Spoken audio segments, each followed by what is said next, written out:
spanning the nerd world and feeding your fandom. It's time for the Down and Nerdy podcast. Here's your host, James Witham. This week's show is definitely a tall order. It's episode 363 of the Down and Nerdy podcast. I'm James Witham, and episode 2 of The Nevers comes out this Sunday on HBO and HBO Max. So I thought I would get the biggest member of The Touched on the show this week. Anna Devlin, who plays Primrose Chataway, going to be joining me here in just a few minutes. But man, we are loaded again with interviews this week. Also going to talk to Dominic Cooke, who's the director of The Courier, based on a true story of Greville Wynn. You'll definitely want to hear what he has to say about this Benedict Cumberbatch-led movie. Also going to talk to the Ghost Brothers, Dale and Spratt and Jawan Mass, about Ghost Brothers Lights Out, coming to Discovery Plus this Saturday. Oh, so much to talk about. Black Lightning as well, some nerd news, comics. Let's get to it, shall we? Anna Devlin joins me next to talk about The Nevers on the Down and Nerdy podcast. This is April Bowlby from DC's Doom Patrol, and you're listening to the Down and Nerdy podcast. Yet another week where we're talking about The Nevers, which had a big premiere last Sunday. Can't wait for this episode on Sunday as well on HBO and HBO Max at 9 o'clock. And definitely the tallest member of The Touch is going to be joining me this week. It's Anna Devlin, who plays Primrose Chataway. Anna, how you doing? I'm good, thanks. Yeah, happy to be here. So as we know, a lot of fans, like I said, tuned into the first episode this past weekend. What has it been like getting that response on social media since episode 1? Oh my gosh, it's been crazy. I mean, so we've been making season 1. It took about 2 years to make. Wow.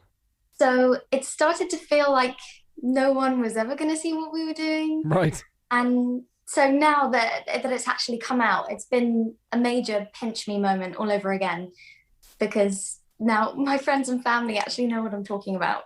Right, exactly, which is always a good thing. No, I wasn't just spending 2 years just off on my own doing nothing. This is what I was doing, and it's amazing, by the way.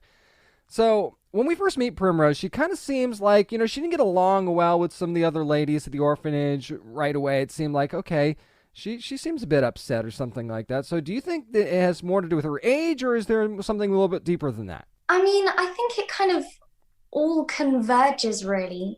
I mean, I don't know about you, but when I was 16, I definitely wasn't at my most confident and comfortable in myself. Mm-hmm. Yeah.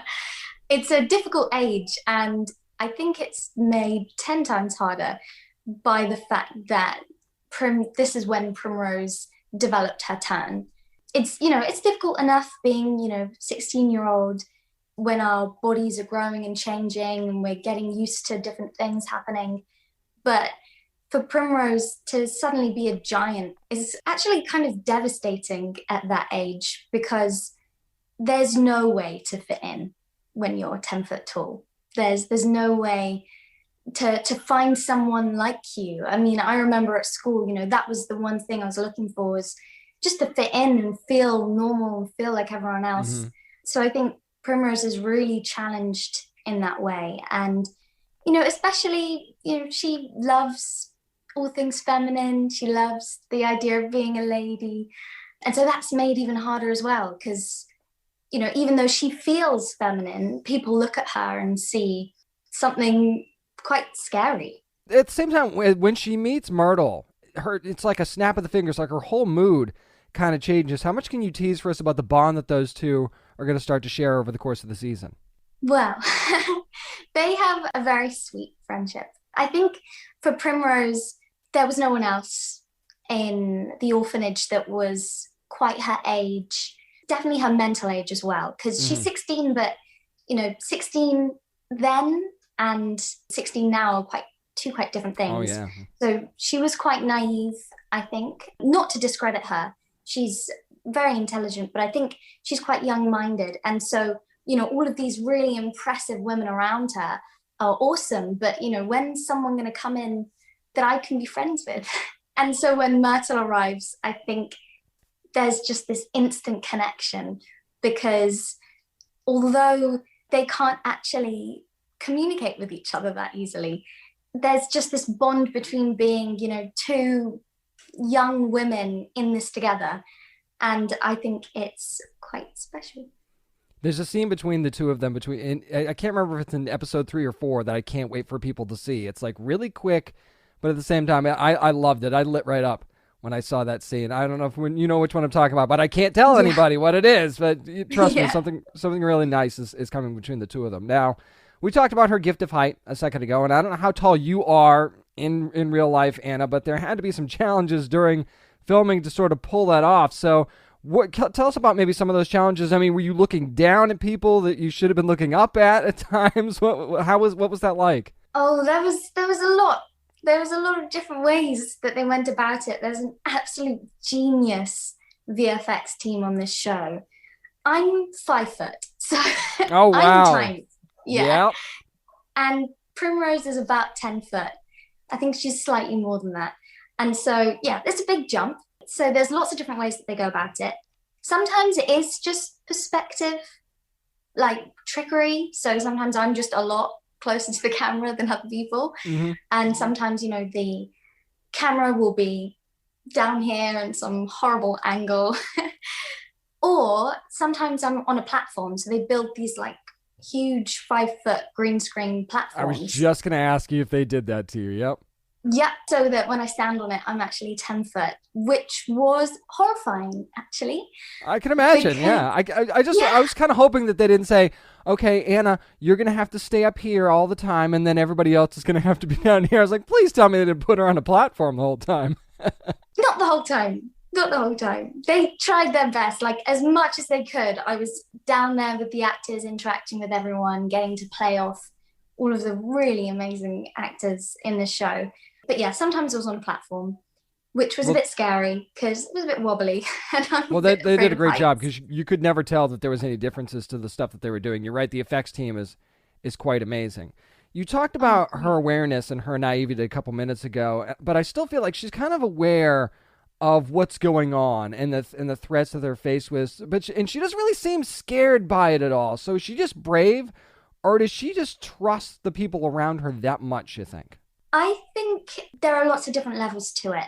I think she does really, really trust the people around her. And that might be where some of the naivety comes in that, she sees Amalia, she sees Penance, like two really incredible minds and really strong women. And they've taken her in, and this is her new family now. So I think there's a lot of trust there. But, she is brave, and she hopefully we'll start to see a kind of journey with her character where she starts to put a little bit more trust in herself, and hopefully one day she can see the power that she can have as a person. Because, for her, it's definitely a hindrance, her height. But for anyone else looking onto it, it's like, oh, cool.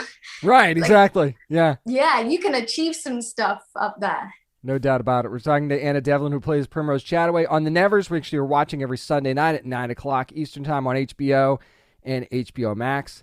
Now, Anna, even though the orphans aren't necessarily orphans in the true sense of the word, we do hear Primrose mention her mother in this first episode, and we don't actually get to see a lot of ladies talk about their families, but we also hear what Lucy had to say in response to that. So will we actually get to learn about her family at all during the course of this season? Can you tell us?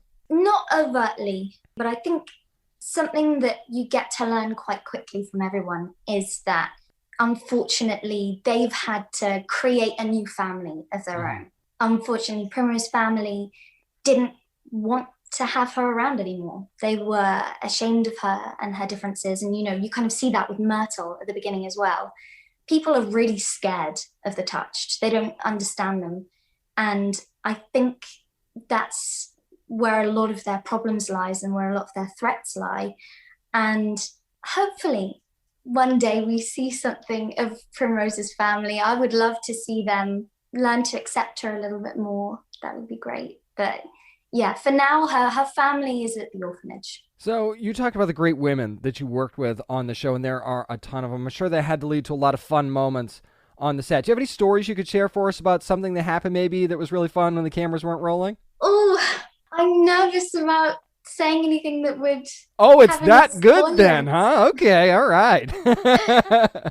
Okay, so I can't talk about on set, but I think just any time that I got to be in a scene where everyone was together. It just got me so excited, because even just on the table read, for example, just sitting there, I could just sit back and I kind of forgot I was in the show, because I'm just watching these incredible actors like playing off each other, and they are just so talented. It's crazy. And still, I just feel so humbled to be even just a small part of their show. It's crazy. Now, we actually do get to see you in a bit of a group in this upcoming episode, in episode 2. She goes on a little bit of a field trip, but without spoiling anything, how much do you feel like that excursion will actually speak to how the Touched are really viewed by the rest of society? The Touched, I think so far in episode 1, you get to see the inside world of the orphanage, where they all like stay together and they can be themselves around each other. And then you see the outside, and there are some really terrifying people out there, and they are scared of the Touched. But I think it's quite interesting in episode 2, because we get to kind of see the varying reactions to the Touched. And I don't know, for me, it kind of makes me think about in the Victorian era when they had freak shows where, there were lots of different reactions. Some people would be terrified of these people who had, small differences, women with beards and, people who were super flexible. And then some people will kind of marvel at them and celebrate them. And so I think that's quite a fun thing that we get to see in episode 2. And you'll definitely get to see a lot of that as well. And before I let you go, we talked about her height and how, maybe she could look at it as not a good thing and other people's would. So I want to play a little hypothetical with you for a second. Let's say that you could choose the ability of any of the Touched, any of the women that have turned on the show that we've seen so far. Which one would you want and why? Or which one do you think Primrose would want? Myrtle's turn is really cool. The fact that she can speak all of these different languages. That is really cool. But it's kind of made impossible by the fact that she can't control which one she speaks. Right. So, and Primrose would love that. She would love that. But I think it's got to be Penance, because what she does is just incredible. And it's so much fun, and it's so much fun to watch. And I think it's got to be the most impressive one. Absolutely. And you can see how it all unfolds every Sunday night at 9 p.m. Eastern Time on HBO and HBO Max. Join what everybody else is doing on Sunday night, and that is watching The Nevers. And wait to see what she's got coming up in episode 2 and beyond. It's Anna Devlin. Thank you so much for joining me this week. Thank you. I promise you, you're going to love Primrose Chataway more and more as the season goes on. Episode 2 of The Nevers is on HBO and HBO Max this Sunday at 9 p.m. Eastern Time. Thanks again to Anna Devlin for joining me this week to talk about The Nevers. Up next, we continue with our chat with Dominic Cooke, director of The Courier. Up next on the Down and Nerdy Podcast. Hello, this is Ennis Esmer from Blind Spot on NBC, and you are listening to the Down and Nerdy Podcast. Can't wait to get my history geek on to talk about The Courier with this guy's director, Dominic Cooke. Dominic, welcome. Thank you very much. Great to be here. So we've all kind of learned about the Cold War over the years in school and things like that, and even afterwards. But I feel like Greville Wynn's story is kind of largely unknown, especially here in the U.S. Do you feel like that helps give the film a fresh perspective on that time period? Yeah, I mean, I think one of the sort of functions of the film is to tell this unknown story about these two men who made a massive impact on our history and sort of disappeared a bit out of history for various, quite in their own terms, quite interesting reasons. No doubt about it. Now, one of the most interesting things about the film for me is how that relationship between Greville and Panofsky developed throughout. Now, without spoiling anything, obviously, talk about that relationship a bit and what Benedict and Merab actually brought to those performances. Yeah, well, these were two guys that were very similar in some ways and very different in others. So you've got Greville Wynn, who was a sort of working class lad made reasonably good, sort of like done pretty well for himself, but he came from a pretty poor background in Wales. He had a sort of very aspirational mother, but he had very severe dyslexia, which at the time, if you imagine he was at school during the First World War, he was sort of like treated like he was just not very bright. Mm. And therefore, I think his sort of potential, he never reached his full potential sort of in his working life. But eventually he set up a business selling factory equipment over to the sort of Soviet bloc, the Eastern Bloc. And meanwhile, there's this guy who was a war hero called Panofsky, who was in Kiev in the Second World War, basically sort of really important in keeping the Nazis out of Kiev. He won 13 Red Army decorations for his courage. And so he was a sort of not an ordinary guy. He was really sort of a hero. But they came together through this mission, and they really had a huge amount in common. They both felt themselves to be sort of outsiders. They both felt themselves to be thwarted by their systems, which they were in different ways. But they were also sort of bon viveurs. They loved drinking. They loved women. So there's a sort of interesting mix of different things that sort of join them together. I think they were probably both politically quite conservative, certainly by contemporary standards. And they just sort of saw the world in a similar way. So there was this extraordinary sort of synchronicity there. And I found two actors that really sort of had chemistry. So I was sort of lucky that they clicked. They really worked well together. They were fantastic. But another thing that was fantastic too, and I'm so glad you got a chance to squeeze this into the movie, was that I love the way you got to focus on Emily Donovan as well, and how she sort of made her way up the ranks in the CIA, which for the time is, to me, absolutely incredible. Why was that such an important part of the story for you? You needed to have the sort of people who are running the case. So you've got the sort of British, very uptight, sort of slightly smug superior, all the usual British stuff, and actually it's true of the time, because at the time, it's quite an interesting moment in espionage, because the CIA was relatively young by comparison with the British Secret Service, which had been going for centuries in different forms, but it was obviously very, very powerful. At this point, it was on the up, but it had had a few mishaps in the Soviet Union in the sort of 6 months before this.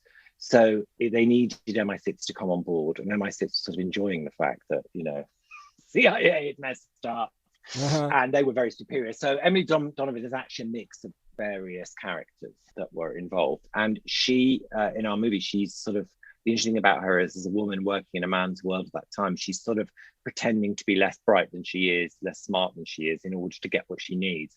So there's this sort of counterpoint, in a way, to the sort of secrecy that's going on in the rest of the movie, that this woman's having to sort of pretend and be strategic in order to get anything done. And Rachel Brosnahan, who sort of loved the script and came on board with great enthusiasm, was just brilliant. Absolutely brilliant, because she's super bright and subtle and make the guys feel that they've made the decisions. No doubt about that. Now, obviously, Greville went through a great deal, and we get to see how that affects him in his life at home throughout the film, actually. Talk about the process of how you all wanted to build that pressure slowly that he was under, and was there ever any consideration actually to telling more of his story from after the effects of him actually coming back? Well, there's a very interesting film to be made about that. I mean, that is... Yeah, I mean, there's a whole other film you can make about that. One we made. There really is, because it was a fascinating thing that happened. We decided, pretty early on, I mean, it was sort of there in the very first draft of the script I read, that what we were going to focus on was the sort of transformative nature of these guys on each other. And that was the sign of our particular take on this story. And I think it's really necessary, especially if you're taking sort of real life material, to decide what your take is and just do that, because otherwise you sort of disperse it all, or you get very spotty and you're looking around here, looking around there. So we tried to make sure that everything that was happening in the film was somehow impacted by or impacting on that relationship. And that's the sort of center of it.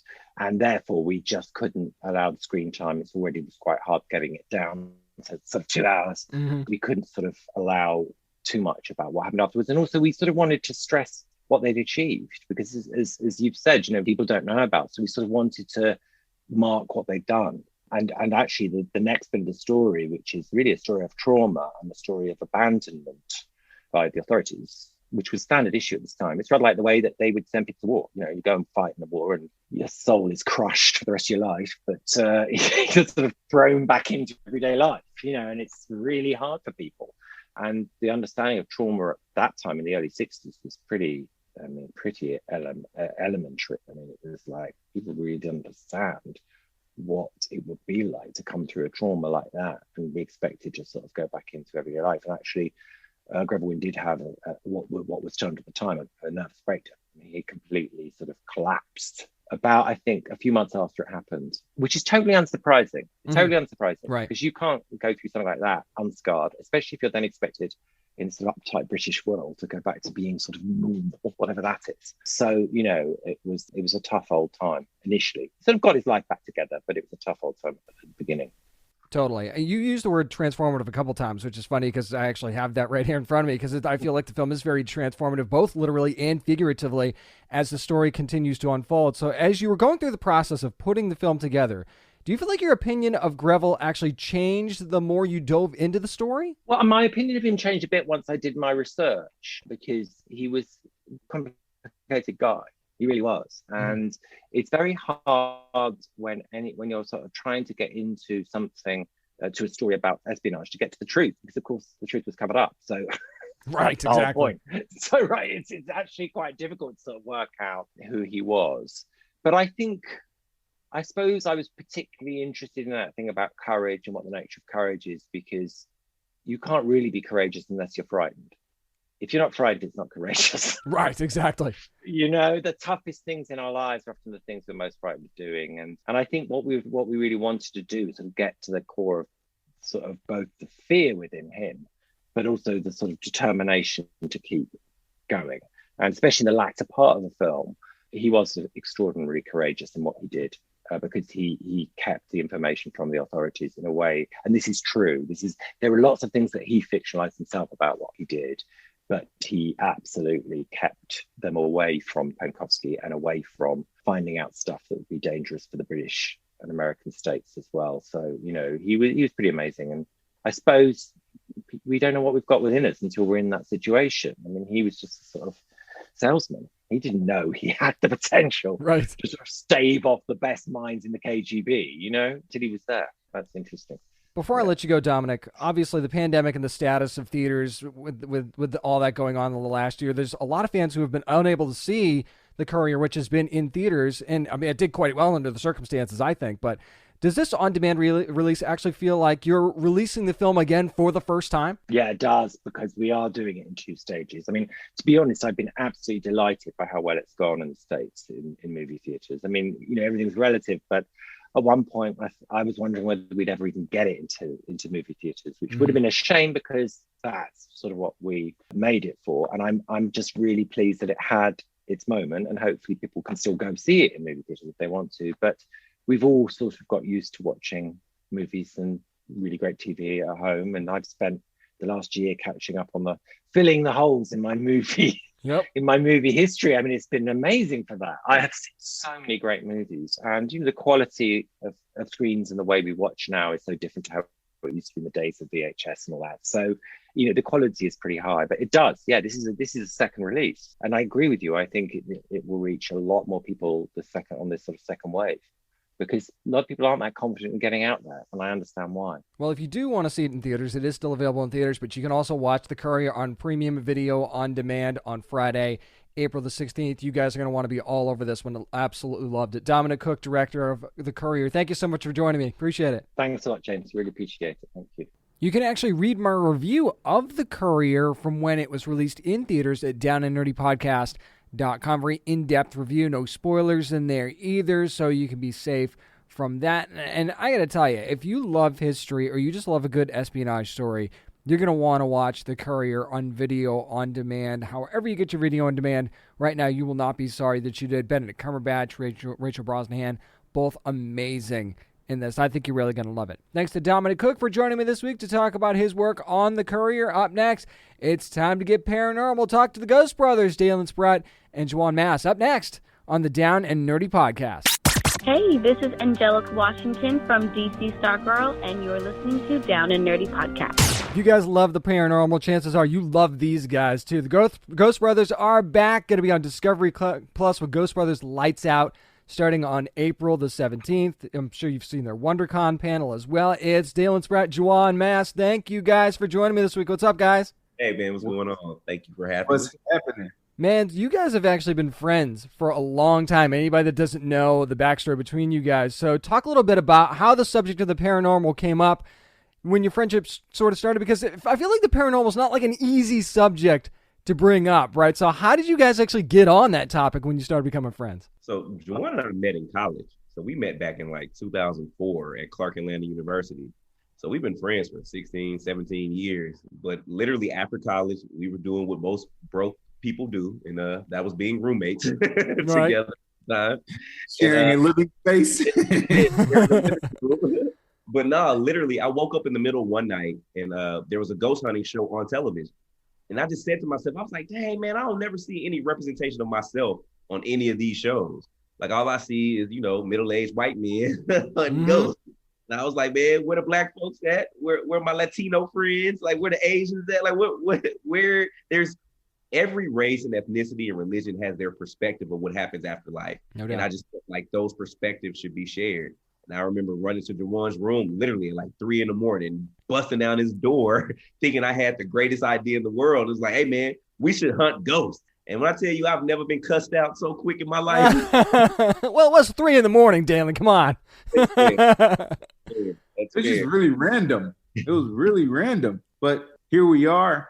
Honestly, man, when I found out that Devlin and I had similar upbringings, just as far as religion goes, his mother was a pastor. And so like we started to have, we had conversations based loosely around like spirituality in that realm, but it didn't involve what we would consider paranormal right now, right? We didn't talk about demons and anything dark, and we didn't really talk about that demonic place just because that was something taboo to us growing up. But one of the things that brought us together was like this natural inquisitiveness. Like we would always be curious and always sought out questions. And so it led us on this journey of seeking the paranormal. So one of the things I love about you guys' show is that you really like to bring a lot of fun to it. Marcus as well. I mean, you guys obviously have a healthy respect for it, but at the same time, you bring a lot of fun to your show. Do you feel like that's one of those things that kind of sets you guys apart in the kind of field that you're in? Definitely. It definitely sets us apart, but it was totally unintentional. Like it's not like we sat down and was like, you know what? We should put a spin on paranormal by adding humor. I think it genuinely came with us just being friends for 17 years. You know what I mean? Like you can't go into any situation with your best friend and somebody not crack a joke, have an inside joke, y'all reminiscing on things from 13 years ago. Like that's what builds the humor in our relationship. It's not like other reality shows, not even saying paranormal shows, but just in the reality world where you put a cast together and now you have forced friendships and forced relationships. If we didn't have this show, we would still be at each other's mama's house on Thanksgiving. You know what I mean? Like this show does nothing but make us spend more time together. I mean, we approach the investigations with a sense of levity, right? Like, I mean, you laugh while you are living, so why would you not still have a sense of humor and laugh when you're dead?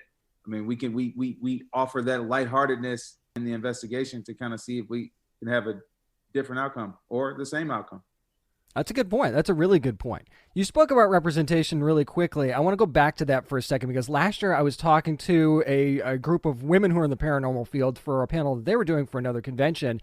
And they basically said, just because you don't see it on TV doesn't mean there aren't a lot of women in the field. So since you guys have been doing this, do you kind of feel like the same way? Do you, just because you don't see people that, like you said, the people that look like you, the black community on TV doing paranormal investigations doesn't necessarily mean there aren't black people in this field?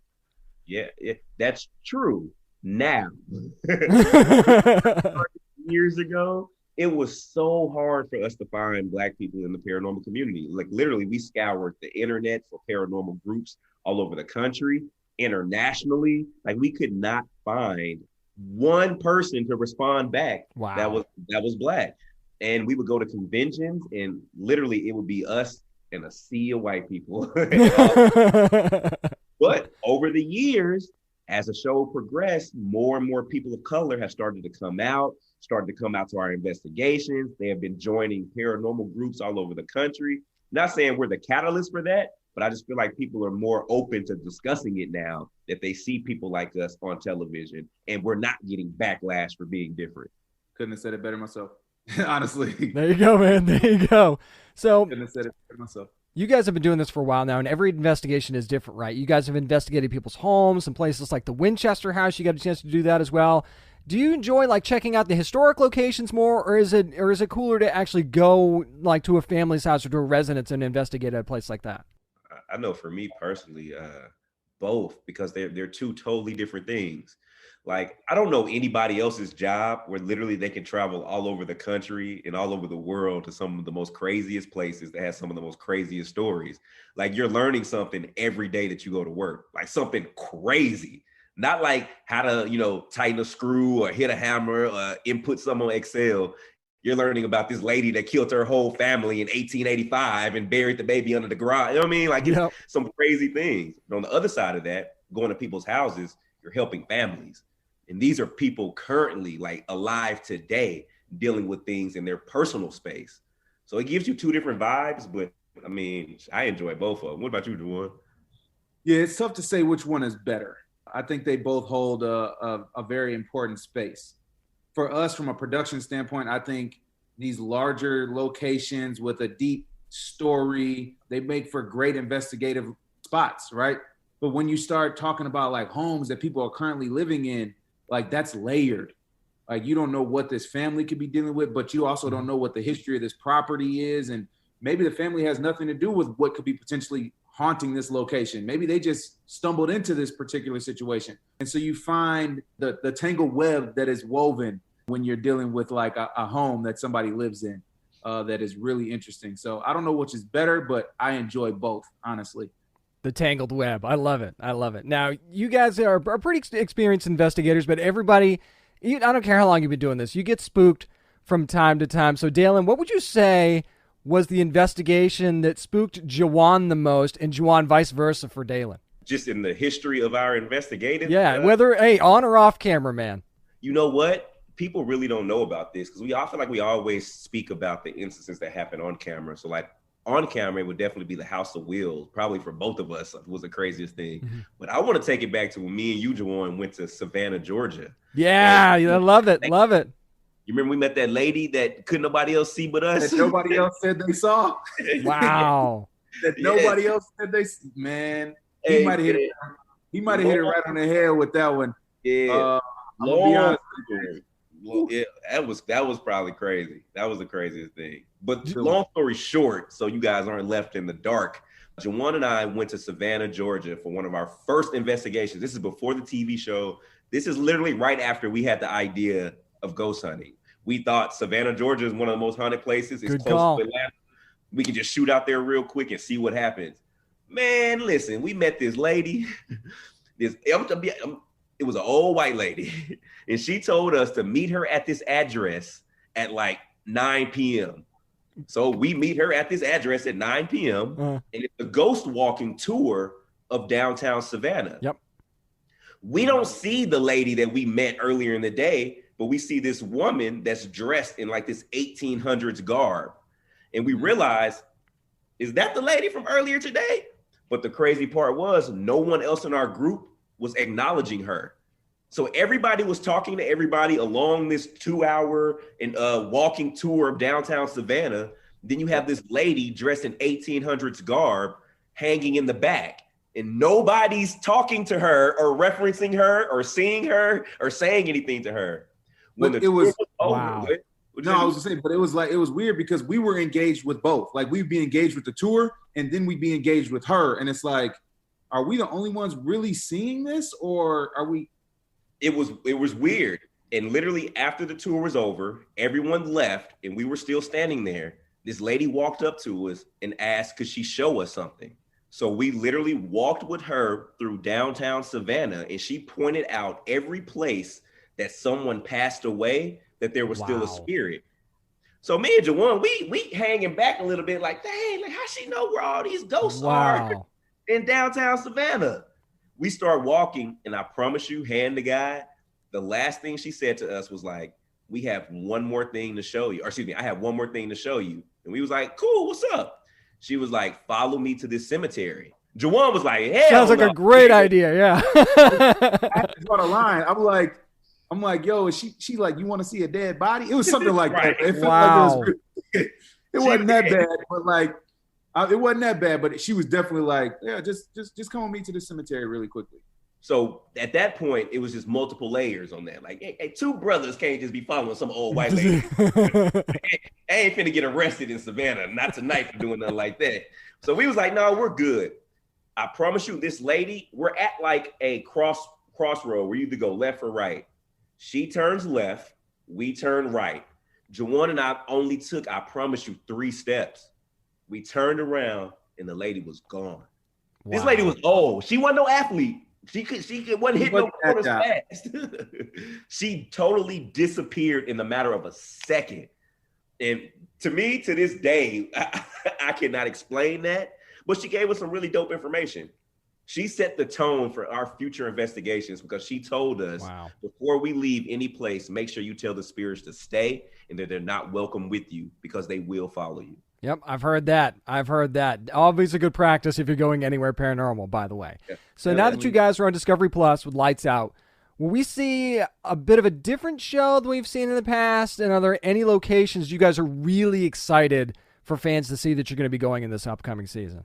Yeah, most definitely. So this Ghost Brothers Lights Out, we get back to our roots. We get back to Ghost Brothers, like the first season where we're going to larger than life locations, jails, asylums.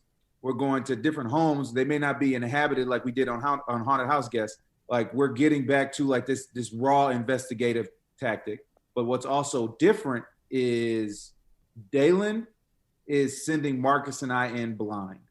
So literally, Devlin knows where we're going. He knows the story about the locations. And he's like basically dropping Marcus and I off and was like, yeah, you guys go have at it. We don't know anything about it. He has some blueprints and we just literally follow his instructions via walkie. Like, yeah, go into this room. I can't tell you what's wrong. Can't tell you what happened, but it's really to see like what evidence we pick up and kind of have like a uninhibited baseline investigation. Diabolical, Devlin. Diabolical. Love it. That's a great word. Take over the world. One ghost. Really good word. I'm like, we leave an investigation like, what's next, Pinky? You know what I mean? Like, yeah. No, it's really good. It's really good. That's awesome. Before I let you guys go, every investigator has their bucket list locations that they want to investigate. I don't care who you are. So is there anywhere that you guys haven't gone yet, both of you, that you really can't wait to get a chance to go to at some point? Yeah. You know what? COVID really screwed us this past year because I'm going to go ahead and be honest with y'all. Y'all not know this is an exclusive. You get an exclusive. All right, here we go. You. Lights Out was supposed to be international this year. Oh, we were supposed to be all over Eastern, Western Europe. We were supposed to be at Dracula's castle. Man. Places. Yeah, man. Then COVID came in, and now we at the Pensacola Lighthouse. Not to be selfish, but that's a good place too. That's a good place. Good place. But yeah, we were supposed to be international. So yeah, all of those places that we had picked for this season, yeah, those are the places. So one just an example is like Dracula's Castle. We had like a whole storyline that we were searching, going to multiple places, like chasing the theory behind Dracula. It was crazy, man. It was gonna be dope. But be on the lookout for it. That doesn't mean that it's not gonna happen. Right. Hopefully everything works out and this world opens back up. I would say maybe an island somewhere close to the equator. You know, why do we have to hunt ghosts in like cold climates? Why can't we be in warm climates? I feel like people die everywhere. People definitely die in the heat. I'm sure. Yeah, right. I'm pretty sure somebody may have died off the shores of the Maldives. Like I'm talking. Yeah, there you go. Yep.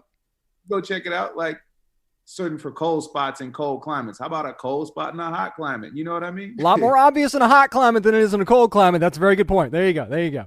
So if anybody at Discovery's listening, let's bring the suntan lotion to the next investigation. That's what we talk about. Well, you guys can see the first 3 episodes of Ghost Brothers Lights Out when it premieres on April the 17th. Make sure you're subscribing to Discovery Plus. That's the only way that you're going to see these guys, the Ghost Brothers, Devlin and Juwan, and of course Marcus, who couldn't be with us today. Thank you guys so much for joining me. Appreciate it. Appreciate you. You want to talk about great paranormal investigating and a lot of fun at the same time? Yeah, make sure you're watching the Ghost Brothers. Ghost Brothers Lights Out is going to be premiering on Discovery Plus this Saturday, and I cannot wait. Again, thanks to Devlin Spratt and Juwan Mass for joining me this week to talk about Ghost Brothers. I have to have them back on when we get Marcus on, too, and talk to all 3 of the guys. That would be a ton of fun. Up next, I give my spoiler-filled review of the Painkiller Backdoor pilot from the CW on the Down and Nerdy podcast. This is Christine Adams from Black Lightning, and you're listening to the Down and Nerdy podcast. In case you missed it, this past Monday, Black Lightning had the Painkiller Backdoor pilot. I want to give you my spoiler-filled thoughts on this real quick and just overall impressions. Now, we see Khalil, again, spoilers by the way, is teamed up with Filky, who's a former ASA agent of his own, and they're trying to find a way to neutralize painkiller in his brain, for a lack of a better way to put it. Or maybe a control is a better way to put it, actually. So we finally, he doesn't actually want painkiller gone.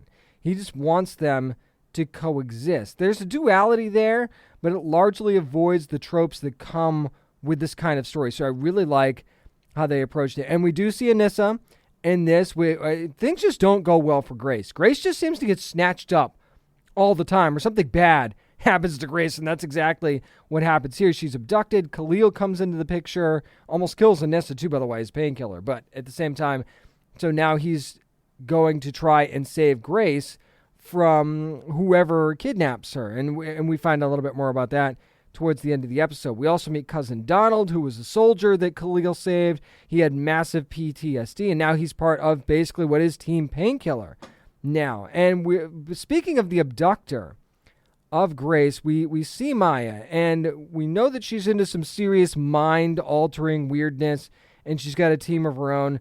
We're not exactly sure what's going on there, but the team actually realizes that this tech could be the key to doing exactly what they need to do to control Painkiller and Khalil's mind.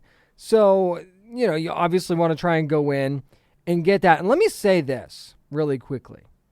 The action in this and the fight choreography was amazing, especially for, I don't care if it was a backdoor pilot or a regular pilot.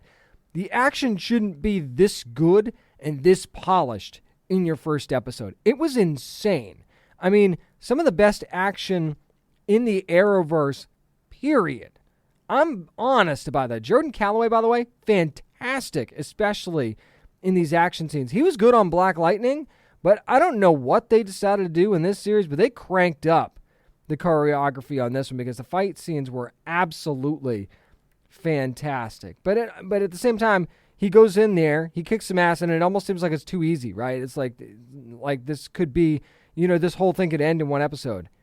Not so much. There was a really nice way that they went about how they kind of don't get exactly what they want, and that sets up what would be the first season of Painkiller. There's also a nice little bookend to his storyline with the Pierce family that also acts as a bridge between his past with Odell in a very unexpected way. I'm not going to spoil the end for you, is what I'm trying to say here. So I thought this was much more well executed than I expected it to be. I wanted to like this. I ended up loving it. I was really surprised. I mean, I liked the characters involved anyway. I was really impressed by the new team they put together. The reasons behind it, I think, were interesting and not too complicated, by the way. You didn't need to overcomplicate that, and they didn't. I loved that. Jordan Calloway takes his character to another level in this series. I mean, you've got to do that. When you're going to be the star of your own series all of a sudden, now you got to take it up a notch. And I think that Jordan Calloway personally does that, and I think Cillian McKeel deserves a lot of credit there, too, for the storytelling behind this series as well. When you look at this, and I know it's probably not a fair comparison, but I'm going to do it anyway. You look at this backdoor pilot compared to what they did with Green Arrow and the Canaries, which I was sad to see didn't get picked up. But you see why they passed on it. Because you see, this backdoor pilot was so much better in almost every way. And so much more well executed from start to finish than Green Arrow and the Canaries was. Not to say the Green Arrow and the Canaries wasn't a good backdoor pilot, but this one was just 10 times better. And I didn't expect it to be. And the reasons behind why this show exists is also better, too, by the way. And it's not as connected to Black Lightning as you would think. There's a major connection there that we see at the end, obviously. But at the same time, this feels like Khalil's story in a way that Green Arrow and the Canaries never felt like their own story in an odd way. So this is also a much more personal story, too, by the way, and with a more interesting hook. So there's that. Apples and oranges comparison, maybe, but if you want to know why Green Arrow and the Canaries isn't existing, if you had to pick one over the other, I'd pick Painkiller any day of the week and twice on Sunday because it was that much better than Green Arrow and the Canaries backdoor pilot. And I think that this could set up, not only does this set up for a really interesting first season, you've got a lot of ways that this can go. even if he does gain control of Painkiller, there's a lot of different ways that this can go. So I'm super excited for what the future holds for the Painkiller series on the CW. That's going to do it for my spoiler-filled review of Painkiller. Up next, we're going to be talking some comics. It's what we're reading on the Down and Nerdy podcast. This is writer and artist Gabriel Rodriguez, and you're listening to the Down and Nerdy podcast. Whether it's on the shelf or on your tablet, whatever you're reading on, it's time for what we're reading. I had a rough week with comics last week. Let's see if we can remedy that, shall we? With Spider-Man Shadow #1 from Marvel, and Chip Zdarsky writing this one. Pasquale Ferry on the art, Matt Hollingsworth on the colors, and VC's Joe Caramagna on the letters. What an amazing cover by Phil Noto, too, by the way. I love Phil's work. This one is especially amazing, though. This is actually a what-if story. It actually takes place around when Spider-Man #258 was released, and it looks at if Peter Parker actually kept the black symbiote suit instead of getting rid of it. So it was very interesting, and maybe some minor spoilers in this review too, so I want to make sure give you a heads up on that. We know the effect that the suit can have on someone's mental state, and we see that in full display actually on this issue. I mean, Peter's not himself. He's angry, lashing out, having some terrible nightmares as well. It's almost like he's pushing his entire life away, except for when he's Spider-Man, and he doesn't understand why. So who do you go to in this situation? And this may be the biggest spoiler I can give you in this issue, is that he goes to Reed Richards for answers, and he gets them. He doesn't necessarily like them, but he gets them. And how he reacts to that continues his spiral, and it really leads to something major happening during a battle at the end of this book. Actually, a couple different things happen during that battle, if I'm being honest. It's amazing to me, though, that this story hasn't been told until now, honestly. I mean, especially with What If comics. I'm surprised it's taken this long, but I'm glad that we finally got to it, because this is one of those stories that would make any true Spider-Man fan feel uncomfortable. And I mean that as a compliment, actually. You should feel uncomfortable if you love Spidey and you love Peter reading this story. You don't want to see Peter like this, but you can't help but wonder what's going to happen next at the same time, because I think Peter Parker is one of those characters you constantly root for regardless, right? And this is one of those times where you just want him to get better, period. That's all you want. But at the same time, you want to see how far this could really go if he had kept that suit. The art overall is really good in this book too, and the way it shifts in certain moments really sells the suit's true power and influence in this symbiote. The lettering too. I mean, Joe Caramagna doesn't get enough credit for the books that he does, and this is another one of those times where I think he really helps this book stand out. So you cannot take lettering for granted here. Very important to have a good letterer, and Spider-Man Shadow #1 from Marvel definitely has that. If you haven't read this one yet, I would run to your local comic book shop to get this one, because it was actually really, really good.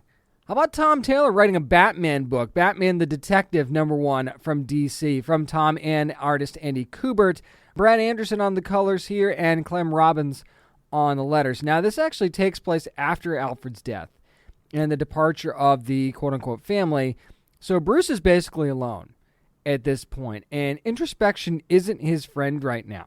But he still has a massive crime to deal with, and I mean major, and we will see the beginning of that in the beginning of the issue. Actually, you'll see what happens and kind of who's involved. So Batman's off on a new location across the pond, and it actually has maybe a long-term change for him. Who knows? It's like a big question mark. So it's the start of many changes, actually. There's a new, I say Robin, not really Robin, but that's what it feels like, because it's not his Robin, quite frankly, and you'll find that out as the issue goes on. And when the suit is on, though, Bruce is still very much Batman. He's unflappable when that suit is on. I love that Tom Taylor really brings that out. But of course he finds out who the threat is, but it's what they're doing that is particularly disturbing in this book. It's hard to find many new angles with so many Bat books going on at DC, especially recently. But Tom Taylor has really found a niche here, and I found myself really, really interested in where this one's going. It's almost like an assault on one of the few good things that Bruce feels like he's done in his time as Batman, especially recently, the effects of what's been going on with him recently and how that's taken a mental toll on him can't be denied. in this. So you sort of find a niche there, and Tom Taylor just found the perfect angle to take on this, in my view.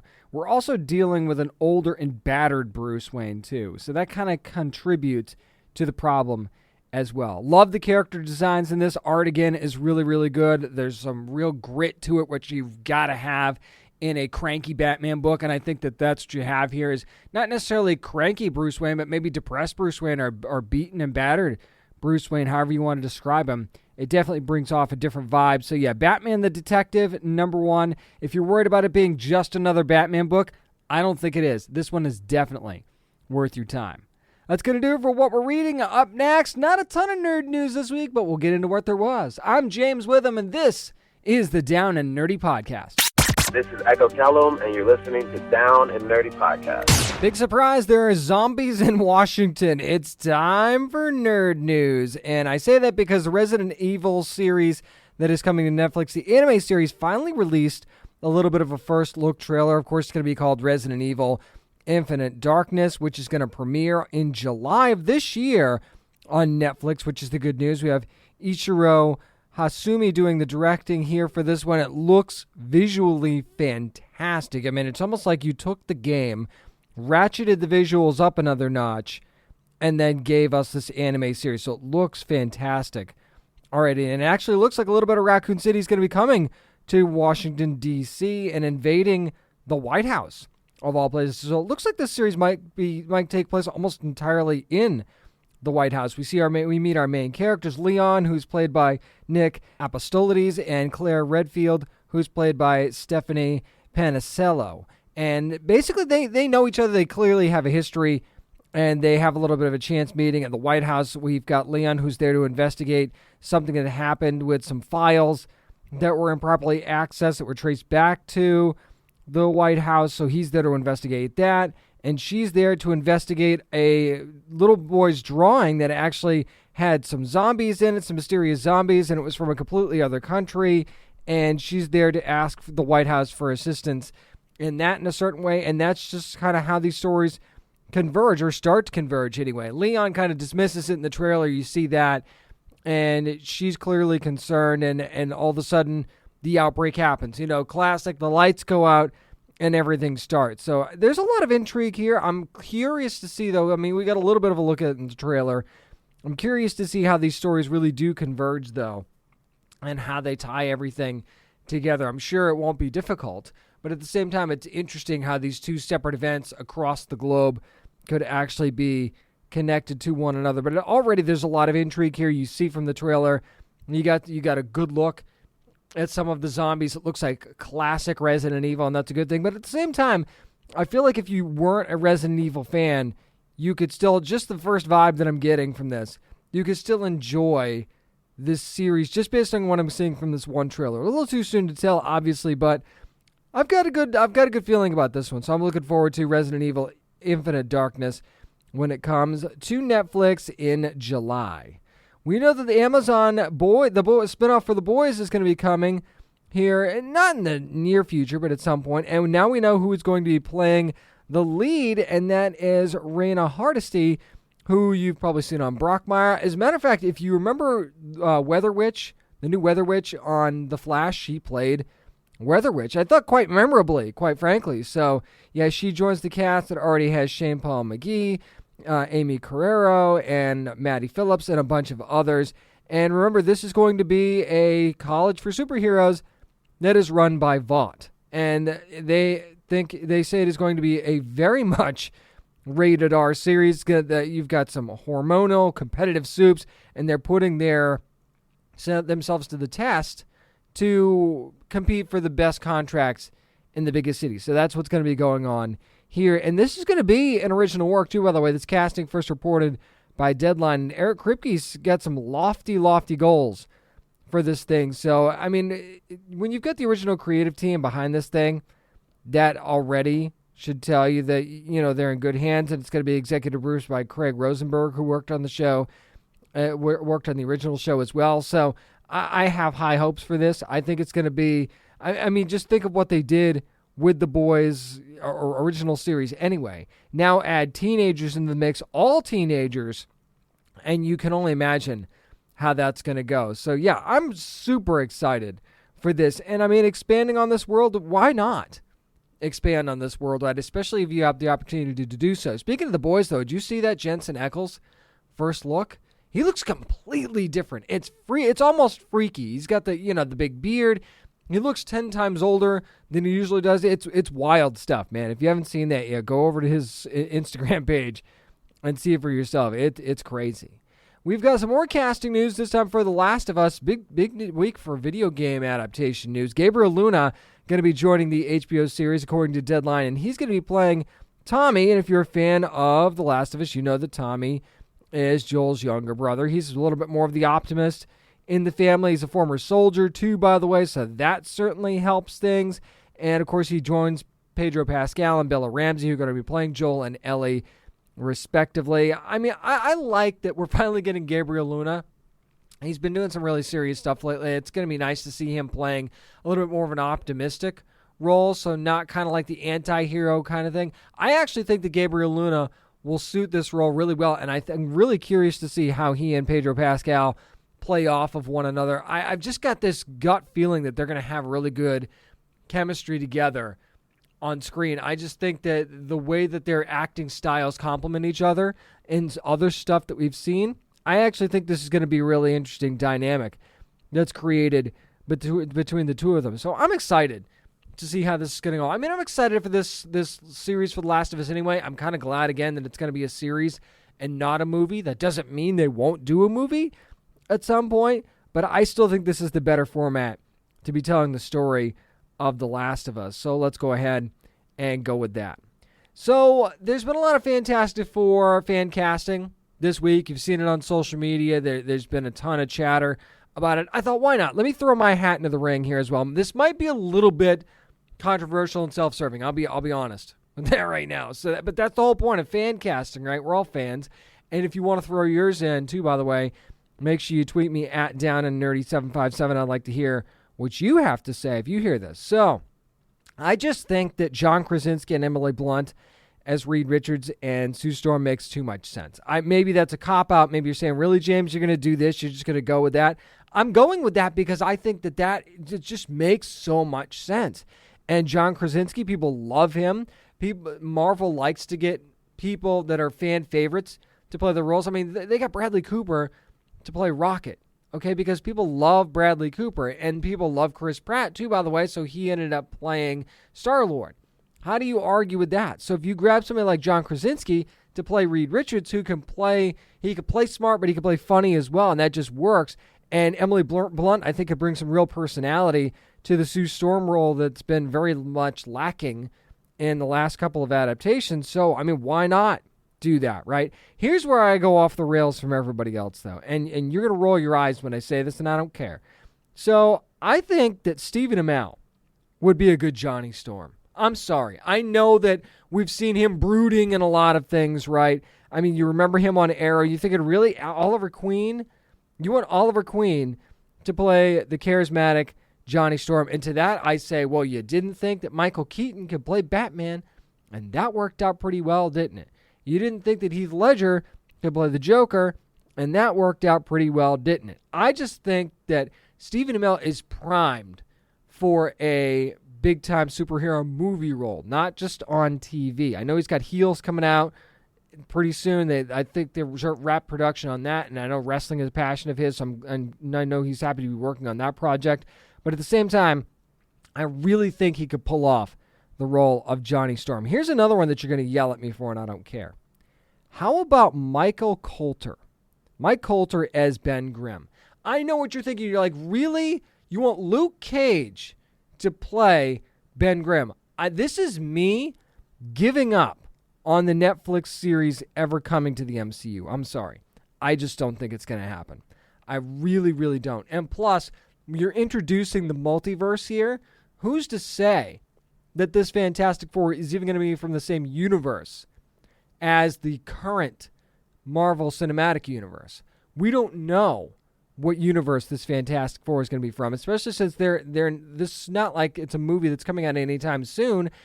Doctor Strange is going to come first, okay? We have no idea how Doctor Strange in the Multiverse of Madness is going to turn out. No idea how that's going to go. So could that introduce a whole new world? You assume that there's an infinite amount of possibilities. You can't tell me in one of these universes Mike Coulter couldn't be Ben Grimm. And don't tell me you don't think he wouldn't do a good job as Ben Grimm, because I think he'd be an excellent Ben Grimm. I think he plays a lot of the sides of Ben Grimm's personality really, really well. And fans are already familiar with Mike Coulter from the Marvel Netflix series anyway. So, yeah, I don't want to give up on this ever becoming a thing as a whole, but I am, because I think if any of them comes back, it's going to be Daredevil. We could still see Charlie Cox as Daredevil. We could still see Vincent D'Onofrio as Kingpin. Beyond that, maybe you get Kristen Ritter back as Jessica Jones and you scrub the rest, because I think that's exactly where they're going with this. I don't think that Marvel will bring back Luke Cage. I don't think that they'll bring back Iron Fist. It makes me sad. I don't think it's going to happen, even though I don't care what that poll said about people missing Luke Cage the most. I miss Luke Cage too. I'd love for Mike Coulter to come back and play Luke Cage. I just don't think it's going to happen. And to see him fill the role of Ben Grimm in Fantastic Four, I think would be a step up for Mike Coulter, quite frankly, and I think he could pull it off really, really well. That's going to do it for this week's edition of the Down and Nerdy Podcast. Again, thanks to my many, many guests this week, Anna Devlin, Dominic Cooke, and also the amazing Dalen Spratt and Joanne Moss. Make sure you're watching Ghost Brothers Lights Out. Make sure you're watching The Nevers. Make sure you're watching The Courier. Do that all this weekend. I basically planned out your entire weekend for you. Also, go to downandnerdypodcast.com if you want to catch up with us and hear more of my interviews from The Nevers, too, by the way. Also, make sure you follow along on social media at downandnerdy757 on Twitter and Instagram, and facebook.com/downandnerdy. Remember, you never have to apologize for being a nerd, so let your fan flag fly and be good to your fellow nerds.